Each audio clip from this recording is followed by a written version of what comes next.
Mas Anies, Mas Anies, Mas Anies, Mas Anies. Kok kisah perjalanan politik Anda itu seperti cerita atau kisah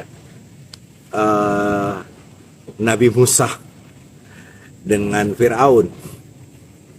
Sejak awal kehadiran Nabi Musa itu sudah menjadi persoalan atau dicegah kelahirannya oleh Fir'aun.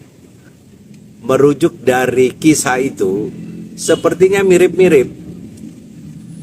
Ketika ada diberhentikan menjadi dari Menteri Dignas, saya sempat bertanya kepada sahabat saya Didi Rahbini, pasti Anda kenal Profesor Didik C. Rahbini, yang kini menjadi Rektor Paramadina. Saya bilang, Mas Didi, kenapa sih Mas Anies kok diganti? Iya, katanya ada di Tenggarai Anies mempersiapkan diri untuk menjadi calon presiden.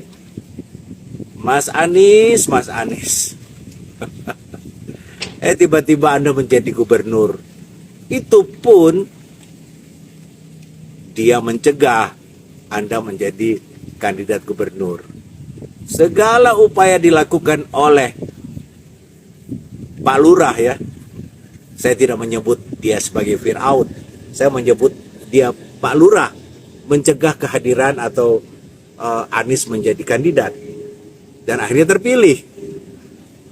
Kemudian ada upaya luar biasa untuk mencegah Anies Baswedan menjadi kandidat presiden.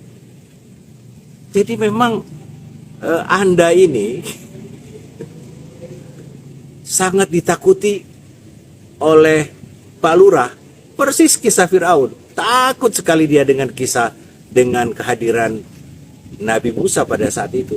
Tapi karena Tuhan berkehendak, sebesar apapun kekuasaan Fir'aun tidak bisa membendung lahirnya atau hadirnya Nabi Musa yang saat ini menjadi kisah yang luar biasa itu.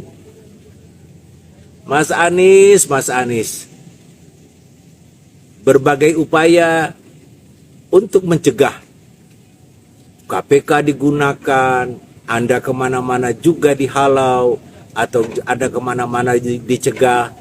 Segala upaya dilakukan oleh Pak Lurah.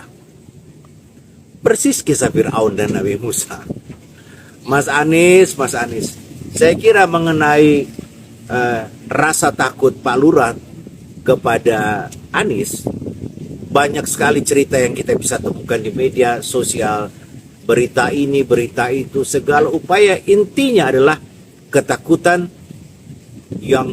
atau paranoid seorang lurah hadirnya atau terpilihnya Anies Baswedan. Emang Mas Anies ini apa sih membuat Pak Lurah sampai takut? Saya nggak tahu. Tapi yang pasti, jika kita mengikuti seluruh narasi yang dibangun atau disampaikan oleh Mas Anies atau capres nomor 1 ini, memang sangat mengkhawatirkan. Bahkan saya dengar nih, belum lama kemarin saya saya menelpon kawan saya di Surabaya. Dia menyampaikan bahwa, Bang, itu orang-orang Tionghoa yang menjadi pengusaha yang katanya berkomitmen untuk menaruh uang di IKN itu, mereka saat ini katanya diam-diam mendukung Anies Baswedan. Mas Anies, kenapa mereka juga tidak mau gambling uang mereka begitu besar hanya untuk ambisi Pak Lurah?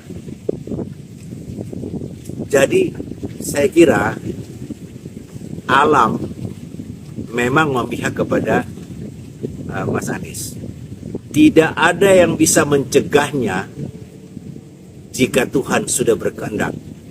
Siapapun dia, bansos diturunkan, aparat digunakan, ASN dimanfaatkan, kepala desa juga diteror dengan berbagai macam cara. Tapi kalau Tuhan sudah berkehendak lain, maka kisah Nabi Musa dan Fir'aun akan terulang kembali pada 2024 nanti. Ini pada saat Pilpres 14 Februari mendatang. Salam akal sehat. Tebalkan rasa keimanan kita, sensitivitas kita terhadap tanda-tanda alam perlu kita asah dalam rangka menanti kehadiran calon presiden yang baru sesuai dengan kehendak Tuhan. Salam.